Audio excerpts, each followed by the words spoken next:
ഇന്നത്തെ വീഡിയോയിൽ നമ്മൾ നോക്കാൻ പോകുന്നത് 6ാം ക്ലാസ്സിലെ ബുക്ക് ഓഫ് നേച്ചർ എന്ന് പറയുന്ന ചാപ്റ്ററിനെ കുറിച്ചാണ്.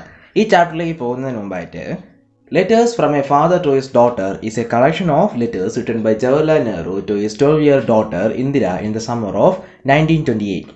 നമ്മുടെ പാഠവുമായി ബന്ധപ്പെട്ടൊരു സംഭവമാണ് letters from a father to his daughter, മകൾക്ക് അച്ഛനിൽ നിന്നുള്ള കത്ത് എന്ന് പറയുന്ന ലെറ്റേഴ്സിൻ്റെ കളക്ഷൻ, കത്തുകളുടെ കളക്ഷൻ ജവഹർലാൽ നെഹ്റു തൻ്റെ 12 വയസ്സുകാരിയായ മകൾ ഇന്ദിരയ്ക്ക് 1928 കാലഘട്ടത്തിലെ സമ്മർ ടൈമിൽ, വേനൽ സമയത്ത് എഴുതിയതാണ്.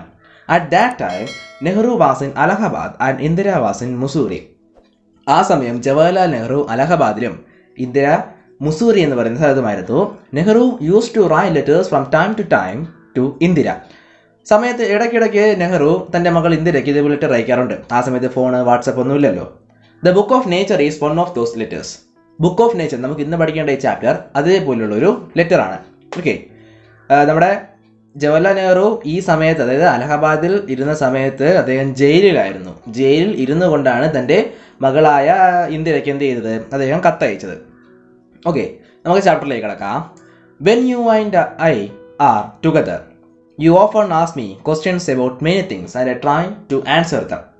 ഞാനും നീയും ഒരുമിച്ചുണ്ടായിരുന്ന സമയങ്ങളിൽ നീ ഒരുപാട് ചോദ്യങ്ങൾ ചോദിക്കാറുണ്ടായിരുന്നു, ഞാനതിന് ഉത്തരങ്ങൾ നൽകാറുണ്ട്.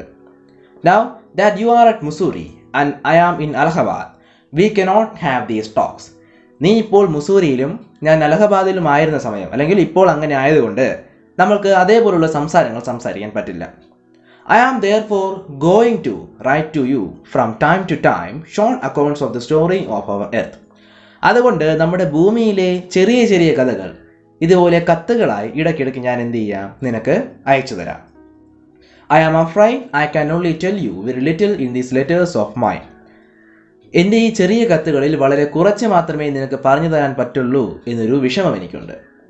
But that little, I hope, will interest you and make you think of the world as a whole and of other peoples in it as our brothers and sisters.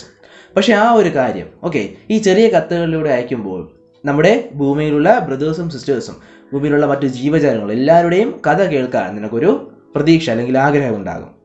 When you grow up, you will read about the story of the earth and her peoples in 4 fact books. Okay, നീ വലുതാകുന്ന സമയത്ത് നമ്മുടെ എർത്തിലുള്ള ജനങ്ങളുടെയും അവിടെ ഉണ്ടായിരുന്ന മറ്റു വസ്തുക്കളുടെയും കഥകൾ fat books എന്ന് വെച്ചാൽ വലിയ വലിയ ഗ്രന്ഥങ്ങളിൽ നിനക്ക് വായിക്കാൻ പറ്റും. You will find it more interesting than any other story or novel that you may have red. ഈ കഥകൾ നീ വായിച്ചിട്ടുള്ള മറ്റേത് നോവലിനേക്കാളും മറ്റേത് കഥകളെക്കാളും വളരെയധികം നിനക്ക് ഇൻട്രസ്റ്റിംഗ് ആയിട്ട് തോന്നും എന്നാണ് നെഹ്റു ഇവിടെ പറയുന്നത്. Interesting any other books. Okay, but in all times when men did not exist, surely no books could have been written. പണ്ട് കാലത്ത്, അതായത് മനുഷ്യൻ എന്താ പറയുക ഇല്ലാതിരുന്ന സമയത്ത് ബുക്കുകളൊന്നും ഇല്ലായിരുന്നു. മനുഷ്യനാണ് ബുക്കും സംഭവങ്ങളെല്ലാം കണ്ടുപിടിച്ചത്. അപ്പോൾ മനുഷ്യനില്ലെങ്കിൽ ബുക്കുമില്ല, അതാണ് ഇവിടെ പറയുന്നത്. How then can we find out what happened then? അങ്ങനെയാണെങ്കിൽ ആ സമയത്ത് നടന്ന കാര്യങ്ങൾ നമുക്ക് എങ്ങനെയാണ് മനസ്സിലാകുക? ആര് നമുക്കത് പറഞ്ഞു തരും? We cannot merely sit down and imagine everything. പണ്ട് നടന്ന കാര്യങ്ങൾ ആരും പറഞ്ഞു തരാൻ നമുക്കില്ല. അതുകൊണ്ട് നമുക്ക് ഒരിടത്തിരുന്ന് അത് ഇങ്ങനെയാണ്, പണ്ട് ഇങ്ങനെയായിരുന്നു, അല്ലെങ്കിൽ ഇങ്ങനെ ആയിരിക്കാം എന്ന് നമുക്ക് എന്ത് ചെയ്യാൻ പറ്റില്ല, വെറുതെ ഇങ്ങനെ ചിന്തിച്ചെടുക്കാൻ പറ്റില്ല. This would be very interesting for we could imagine anything we wanted to and would thus make up the most beautiful fairy tales. അങ്ങനെയായിരുന്നെങ്കിൽ അത് വളരെയധികം ഇൻട്രസ്റ്റിംഗ് ആയിരിക്കുമായിരുന്നു. കാരണം എന്ന് വെച്ചാൽ നമുക്ക് ഇഷ്ടമുള്ള സംഭവങ്ങൾ നമുക്ക് എന്ത് ചെയ്യാം, ചികഞ്ഞെടുക്കാം, അല്ലെങ്കിൽ അത് തന്നെ എന്ത് ചെയ്യാം, രേഖപ്പെടുത്തി വെക്കാം. അത് ഒരു ഫെയറി ടെയിൽ എന്ന് വെച്ചാൽ എന്താ പറയുക, ഈ കുട്ടികളുടെ കഥകൾ പോലെ എല്ലാവർക്കും തോന്നുമെന്നാണ് പറയുന്നത്. അതായത് നടക്കാത്ത കാര്യങ്ങളെ പോലെ, യഥാർത്ഥങ്ങളായിരിക്കില്ല നമ്മൾ ചിന്തിച്ചെടുക്കുന്ന കാര്യങ്ങൾ. But this need not be true as it would not be based on any facts that we had seen. പക്ഷേ ഈ കാര്യങ്ങളും സത്യങ്ങളായിരിക്കില്ല. കാരണം എന്തെന്ന് വെച്ചാൽ യാഥാർത്ഥ്യങ്ങളിൽ നിന്നല്ല നമ്മളിത് എഴുതിയെടുക്കുന്നത്. ഫാക്ട്, യാഥാർത്ഥ്യങ്ങളിൽ നിന്നല്ല ഇത് എഴുതിയെടുക്കുന്നതാണ് ഇവിടെ പറയുന്നത്. അങ്ങനെയുള്ള കഥകളെല്ലാം വെറും എന്താ പറയുക, നമ്മുടെ ബാലരമയിൽ വരുന്ന മായാവി, കുട്ടൂസൻ, അതേപോലുള്ള കഥകളാണ്. എല്ലാം വെറുതെ ഉണ്ടാക്കിയെടുക്കുന്നതാണ്. But although we have no books written in those far off days, fortunately we have some things which tell us a great deal as well, almost as a book would. ആ സമയത്തുണ്ടായിരുന്ന കാര്യങ്ങൾ മനസ്സിലാക്കാൻ ഞങ്ങൾക്ക് ഒരു ബുക്കോ അങ്ങനെ ഒന്നും ഇല്ലെങ്കിലും ബുക്കിനേക്കാളും നമുക്ക് അതേക്കുറിച്ച് പറഞ്ഞു തരാൻ പറ്റുന്ന ചില കാര്യങ്ങളുണ്ട് എന്നാണ് ഇവിടെ പറയുന്നത്. We have rocks and mountains and seas and stars and rivers and deserts and fossils of old animals. നമുക്ക് റോക്സ് പാറകളുണ്ട്, മൗണ്ടെയിൻസ് മലകളുണ്ട്, കടല്, നക്ഷത്രങ്ങൾ, റിവർ, ഡെസേർട്ട് മരുഭൂമി, ഫോസിൽസ് ഓഫ് ഓൾഡ് അനിമൽസ് പഴയ മൃഗങ്ങളുടെ അവശിഷ്ടങ്ങൾ, ഇവയെല്ലാം ഉണ്ട്. ഇവയിൽ നിന്നെല്ലാം നമുക്ക് പല കാര്യങ്ങളും കണ്ടെത്താനും അതിൽ നിന്ന് പല കാര്യങ്ങൾ മനസ്സിലാക്കാനും സാധിക്കുമെന്നാണ് നെഹ്റു ഇവിടെ പറയുന്നത്. These and other like things are our books for their early story. ഇതേപോലുള്ള കാര്യങ്ങളും ഇതേപോലുള്ള മറ്റു കാര്യങ്ങളുമാണ് ഭൂമിയിലെ പഴയ അല്ലെങ്കിൽ തുടക്കത്തിലുള്ള കഥകളെ കുറിച്ച് നമുക്ക് പറഞ്ഞു തരുന്നത്. And the real way to understand this story is not merely to read about it in other people's book, but to go to the great book of nature itself. ഈ കഥകൾ മനസ്സിലാക്കാൻ വേറെ ആരുടെയെങ്കിലും ബുക്കോ അല്ലെങ്കിൽ വേറെ ഏതെങ്കിലും ബുക്കോ ചെന്ന് വായിക്കുകയല്ല നമ്മൾ വേണ്ടത്. നമുക്ക് എന്ത് ചെയ്യണം? ബുക്ക് ഓഫ് നേച്ചർ, പ്രകൃതിയുടെ പുസ്തകത്തിൽ തന്നെ നമുക്ക് എന്ത് ചെയ്യണം? അത് കണ്ടുപിടിക്കണം. അതായത് പ്രകൃതിയിലേക്ക് പോകാനാണ് പറയുന്നത്. രാവിലെ എഴുച്ച് വല്ലവൻ്റെ വിളയിൽ കയറി ഓരോ സാധനങ്ങൾ എടുത്താൽ നമുക്ക് മനസ്സിലാകുമെന്നല്ല ഇവിടെ പറയുന്നത്. പ്രകൃതിയിൽ അല്ലെങ്കിൽ പ്രകൃതിയിൽ നിന്നും പല കാര്യങ്ങൾ നമുക്ക് മനസ്സിലാക്കിയെടുക്കാം. അതിലൂടെ പണ്ട് ഇങ്ങനെയായിരുന്നു എന്ന് നമുക്കൊരു ചെറിയൊരു ധാരണ വരുമെന്നാണ് നെഹ്റു ഇവിടെ പറയുന്നത്. You will, I hope, soon begin to learn how to read this story from the rocks and mountains. നീ ഉടനെ തന്നെ ഈ കാര്യങ്ങൾ പാറകളിൽ നിന്നും മലകളിൽ നിന്നും പ്രകൃതിയിലുള്ള വസ്തുക്കളിൽ നിന്നും മനസ്സിലാക്കിയെടുക്കും എന്നുള്ളൊരു പ്രതീക്ഷ എനിക്കുണ്ട്. Imagine how fascinating it is. അത് എത്ര മനോഹരമായിരിക്കും എന്ന് നീ ഒന്ന് ചിന്തിച്ചു നോക്കൂ. Every little stone that you see lying on the road or on the mountainside may be a little page in nature's book and may be able to tell you something if you only knew how to read it. നീ റോഡിലോ അല്ലെങ്കിൽ പുറത്തോ പോകുന്ന സമയത്ത് കാണുന്ന ഒരു ചെറിയ കല്ല്, ആ കല്ല് എന്താ പറയുക, or on the mountain side may be little page, റോഡിൽ കാണുന്ന കല്ലോ അല്ലെങ്കിൽ മലയുടെ സൈഡിൽ കാണുന്ന കല്ലോ വലിയ വലിയ കഥകളുടെ ചെറിയ ചെറിയ പേജുകളാണ്. അത് നിനക്ക് ഒരുപാട് കാര്യങ്ങൾ പറഞ്ഞു തരും. പക്ഷേ അത് മനസ്സിലാക്കാൻ അതിൻ്റെ ഭാഷ നീ അറിയണം, അല്ലെങ്കിൽ അത് മനസ്സിലാക്കാനുള്ള കഴിവ് നിനക്കുണ്ടാകണം എന്ന് നെഹ്റു ഇന്ത്യയോട് പറയുകയാണ്. അതായത് പ്രകൃതിയെ മനസ്സിലാക്കാനുള്ള കഴിവ് മനുഷ്യന് വേണമെന്നാണ് നെഹ്റു എന്ത് ചെയ്തത്? അന്തരാർത്ഥത്തിലൂടെ പറയുന്നത്. To be able to read any language, example Hindi, Urdu or English, you have to learn its alphabet. ഒരു ഭാഷ നമുക്ക് പഠിക്കണമെങ്കിൽ, ഉദാഹരണം പറയുന്നത് ഹിന്ദി, ഉറുദു, ഇംഗ്ലീഷ്, മലയാളം ഏതുമാവട്ടെ, അതിൻ്റെ ആൽഫബറ്റ്സ് എന്നതിൽ അക്ഷരങ്ങൾ എന്ത് ചെയ്യണം? നമ്മൾ പഠിക്കണം. So also you must learn the alphabet of nature before you can read her story in her books of stone and rocks. അങ്ങനെ നേച്ചറിൻ്റെ കഥ നിനക്ക് മനസ്സിലാവണമെങ്കിൽ അതിനുള്ള ആൽഫബറ്റ്സ് എന്ത് ചെയ്യണം? നീ പഠിക്കണം. എന്നാലേ അവയുടെ ബുക്ക് നിനക്ക് എന്ത് ചെയ്യാൻ പറ്റുള്ളൂ? വായിക്കാൻ പറ്റുള്ളൂ എന്നാണ് പറയുന്നത്.